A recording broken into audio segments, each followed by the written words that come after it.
With both Daima and Sparking Zero on the faraway horizon of the latter quarters of the year, we are in for a pretty long wait for more meaningful Dragon Ball content that is not the manga. And you know us, we are still in our whatevery business, trying to deliver you our fan fiction scenarios that could, if ever so slightly, ease the time of waiting for you. But we also like to theorize, create concepts for new series, alternative movie setups, or complete and utter rewrites. So today, we decided to ask ourselves a question, haven't I? How could you imagine a Dragon Ball sequel or spiritual successor, really, without Goku being involved at all? I know, right? If we toss around that idea all about the fandom, we would get reactions ranging from, oh, I don't know, oh yeah, finally, just pass the torch to the next generation, why don't you, to, what? That's utterly ridiculous. Dragon Ball is Goku. Now, there are some arguments for both of these statements, and we are not interested in solving this debate right now, which is quite subjective and thus unsolvable in a satisfying way. We are interested in exploring a story, or stories, that could happen after Goku. Taking a page from Dragon Ball Online's book, it would happen after most of the main cast were gone, really. Sometimes you need to clean out the board to start over properly. So, initially, this idea or group of ideas would not involve anyone from the main cast of characters, at least not initially. Also, we don't want it to depend too hard on time travel, so it's not going to be your typical online or Xenoverse story, which ultimately would also revolve around nostalgia and thus completely negate the point because you could in theory still have Goku. Long story short, something that would take place in the Dragon world many years into the future. An unspecified number of years, in fact. Now, the main inspiration would be the fact that the original Dragon Ball took its initial inspiration, its initial essence from, of course, Journey to the West. And if we want to start the storyline at around about a similar power level to those events, the characters should not get into the territory of the dreaded power creep by the end of the first saga. Otherwise, we would really be in a pickle. Slightly higher maybe, so certain iconic abilities like flying would be present a little earlier, but that would be it. So instead of going to Chinese classics for the source of inspiration, we would go instead to several Japanese folk tales which are quite simple in concept and could be expanded and changed quite a lot. As Toriyama went totally off track with the adventures of Son Wukong. One of these stories would be the tale of Momotaro, which was recently quite well utilized by the likes of Pokemon Scarlet and Violet's DLC, and thusly sparked that idea in Have in particular. So, to paraphrase his own words, he is stealing that inspiration unapologetically. Now, for those of you who don't know the tale, the short TLDR for you is an old couple finds a giant peach in the river which happens to contain a baby boy, who is bestowed on them as their son. As an adolescent, he then leaves his home to fight a warband of Oni, devil. On his way there, he befriends a talking dog, a monkey, and a pheasant. They succeed and return home with treasure and the leader of the Oni as their prisoner. As you can see, it has very early Dragon Ball-esque vibes, and it could be easily adapted into a Dragon World tale in the long run. It actually somewhat resembles a hero's legacy if you think about it. But of course, there is a twist, as this story would take place many years into the future. Some of the places in that story thrive, whilst others are left abandoned and forgotten.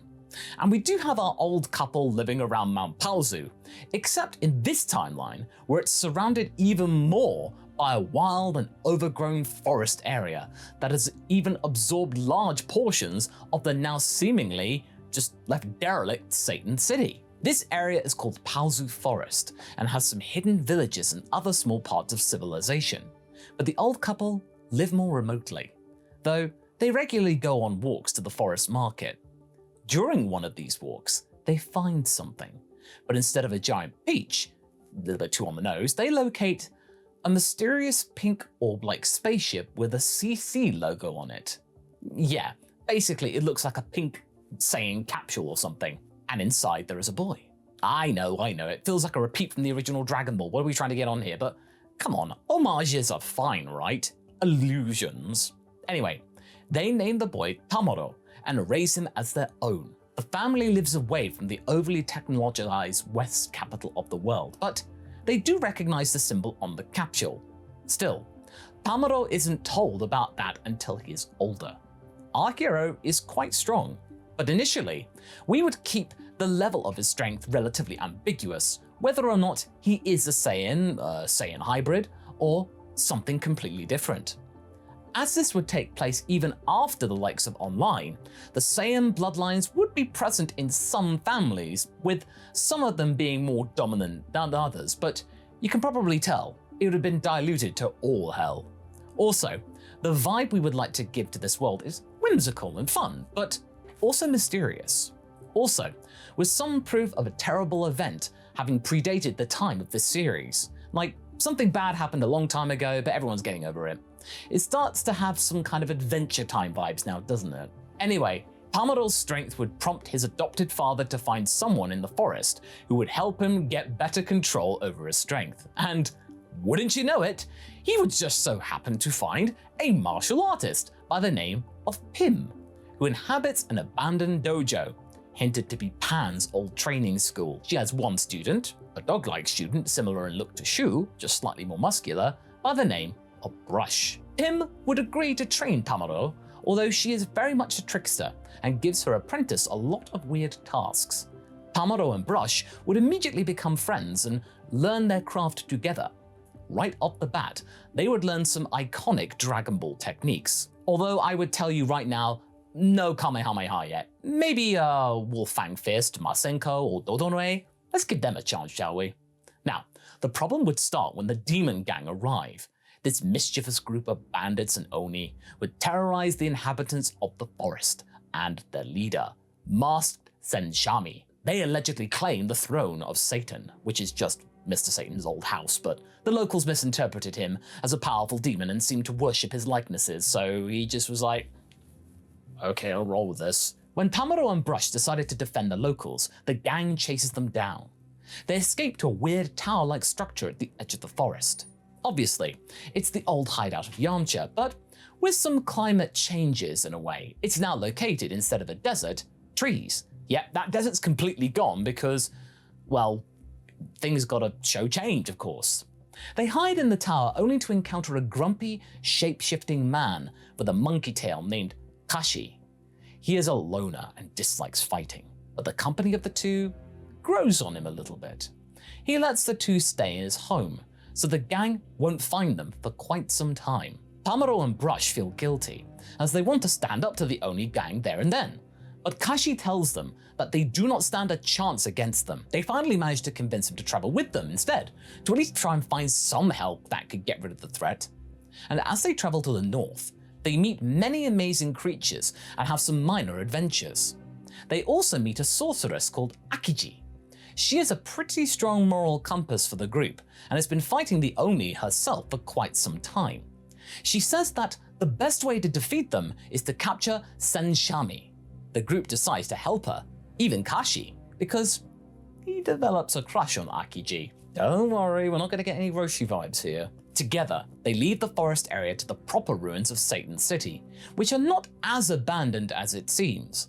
Apparently, it became home to many misunderstood, evil-looking creatures which aren't as bad as they look. The only problem is that they adore their Grand Chief Senshami. Apparently, he has such great treasure behind his name that everyone here respects him greatly in the hopes that he might share a coin or two. Still, using tricks, cunning, and martial arts, our quartet manages to get to Senshami's palace and discovers that he is in fact a Namekian of quite the diminutive posture. Still, he is quite a formidable opponent, and with their forces combined, they do manage to defeat and capture Senshami in the end, as well as take his grand treasure, which is, drumroll please, a 1-star Dragon Ball. With the Namekian captured, they return to the forest so the leader of the gang can stand trial.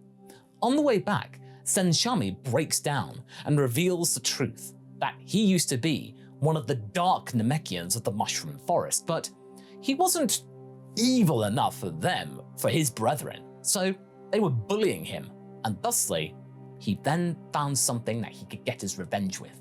He stole their Dragon Ball that they had recently acquired and decided to go on a quest to collect them all, as apparently they can grant wishes. He found the Oni gang, who seemed to be a lot like him, mistrusted, slightly lost and angry, and decided to make it his own. He promised to build a kingdom for himself and his new friends as soon as they found all the Dragon Balls. All of this is repeated at his trial at Paozu, where he is then forgiven. Tamaro decides that they could greatly help both groups, the people of Paozu and the monsters of the ruined Satan City. Thusly, the first adventure ends with a promise of the next one, as the Peach Boy, Brush, Kashi, Akiji, and Senshami all decide to find the remaining 6. It might end up being a wild goose chase, but Him reveals that she heard an old family legend that in the west capital of the world, there are people who could locate the legendary Dragon Balls with minimal difficulty. The one that they are holding is the first one seen in a millennia. So yeah, to sum up the first adventure, we have some references to the original story, with a new cast, some mysteries, and an alien yet familiar world. So our heroes head over to the West Capital, coming across such landmarks as Haunted Castle or Pleasant Mountain. During one of the particularly rainy days, our group is forced to hide in an abandoned town, where Akiji spots a particularly interesting statue on the main square that is seemingly damaged by rain. It resembles a tall grey man with a single fin on his head. She decides to conjure a makasa, bamboo hat, to protect her from the rain. The statue wakes up in shock at her kindness and reveals himself to be an android by the name of G92, Scammer 92 by the way, who informs our heroes that he is quite old and severely damaged, barely functional. Once, he was a powerful defender of Earth, but nowadays, he just turns himself off every now and again and is generally apathetic toward life. The quartet tries to learn more about him, but G92 is reluctant to reveal anything. He only says that he used to have many siblings and that he got his damage during an event known as the Dark Day. Our heroes are confused about this Dark Day. They haven't heard that term before, but the android refuses to elaborate otherwise. He, however, does show them the way toward the city in the west. G92 also warns them about the Dragon Balls and that they might get a lot of unwanted attention. The idea for G92 is taken from another Japanese fable called Kazajizo, which tells the story of a kindly old couple that lives in terrible poverty. And they're unable to sell their bamboo hats, but offers one to a statue that leaves them a lot of treasure the very next day. Short and sweet. Also, I've noticed that there is a certain trend in a lot of Japanese folktales involving elderly couples, though, to be fair, it can also be seen every now and again in some European fairy tales as well. Anyway, our heroes finally get to the west capital of the world, and this place is marvelous and weird for all concerned. It is technologically on a whole different level, filled with alien beings such as Namekians, Yardratians, and others who have moved to Earth. They easily get lost and overwhelmed. Tamaro is the one especially shocked by everything surrounding him, as he sees the familiar CC logo everywhere. The Capsule Corporation essentially rules the city, and that its goods are improving the quality of life for all of its citizens. Kashi reveals that he once heard the tale that the CC had been helping the entire world back in the day, but nowadays they were limited to just this city in terms of their dominion, which looks at everything outside its borders with superiority and suspicion. Indeed, very quickly, our heroes discover that they are being treated like weirdos and outcasts by the wealthy class of the city, and they get asked to leave a diner that they hungrily visited after many weeks of journeying. Senshami has a bit of a tantrum that almost ends up with everyone being arrested on the spot, but they end up getting saved by the likes of Supper, a mysterious dog-like ruffian who bears some resemblance to Brush. He takes them to his hidden base underneath the city, where he reveals himself as one of the members of the Resistance. Yes, of course there's a Resistance. It turns out that the Capsule Corporation is doing some unethical experiments on the poorer citizens of the city. He also reveals that, as it was said by Kashi, the previous owner of the corporation was a good and selfless scientist who wanted genuinely to help the world recover after some terrifying catastrophe. He had 2 sons, with the older one being nominated as his successor, yet the younger one, Framon, wanted to seize control over the company after his father's death, and succeeded at it. He also banished his brother and completely changed the way in which the company worked. As he grew older, he became terrified of dying, so he gathered Dragon Balls and wished himself to be immortal, or at least not to age anymore. Supper's not quite sure of the facts. Right now, he is only focused on his vision of the perfect city, and he and his wife are kidnapping the inhabitants that do not fit his vision to correct them. Our heroes understandably don't have to be convinced too much to join the resistance there and then, and try to stand against Dr. Framon and his wife Ralette. As they get into the headquarters, they notice that Framon has a tail that is very much like Kashi's. He also reacts to Tamaro's presence and recognizes his old android that someone had stolen from him. The boy is confused as he remembers growing up and having a childhood, with the scientist just laughing at him and telling him that his creations are so advanced that he would be unable to distinguish them from a normal human being in every sense of the word. He quickly utters the activation code and turns Tamaro against his friends. They have a long and harrowing battle, but finally Brush is able to get the Peach Boy, who breaks his programming and is able to stand against Framon. The scientist panics as he activates Tamaro's powers, which means that he is now stronger. Ralette, though, aids him and uses a holographic display of the moon, which causes the Doctor to turn him into an Ozaru. He is not the only one though, as this also happens to Kashi. Before we get further, a major twist is revealed, as everyone is confused by the image of the moon, not recognizing it. As it turns out, nobody has seen the moon in this world for centuries, which may explain some of the changes going about the world. The 2 great apes fight, with Kashi being the angrier but less powerful of the 2. When it seems that Framon has almost won, G92 appears and helps them defeat the scientist, then destroys the display. Our heroes manage to escape and destroy every single dragon radar in the building one by one, which they take for themselves. Together with the resistance, they leave the building, leaving Framon buried under the rubble. Eventually, he is freed by his underlings ordered by Ralette. He realizes that for all of those years he had been slacking with his physical strength, and in order to teach those pesky fools a lesson, he should unlock his family's long-guarded secret, that being the Super Saiyan transformation. Meanwhile, Kashi is annoyed at himself for letting the monster inside him come out once more. He reveals that the reason he was so reclusive in the first place was not to hurt anyone. His friends comfort him, and together they decide to find the Dragon Balls there and then, not aware that Dr. Framon had sent some spies after them. With the radar in hand, they realize that their next step would be to visit the ruins of the central capital. And that's the treatment for 2 initial sagas. We don't think we'll turn this into an actual series because it would require a lot of work that we're not able to give it at this point, but we thought, hey, we might as well show you something that we came up with in terms of a draft. We hope you liked it. It's definitely 1000% fanfiction territory, but we actually got something new and exciting here. This is the most feasible work that we could possibly come up with. We're curious about your ideas though. How would you tackle Dragon Ball stories after Goku, or anyone from the main crew for that matter? Be sure to like and subscribe, and we'll catch you later for the next one.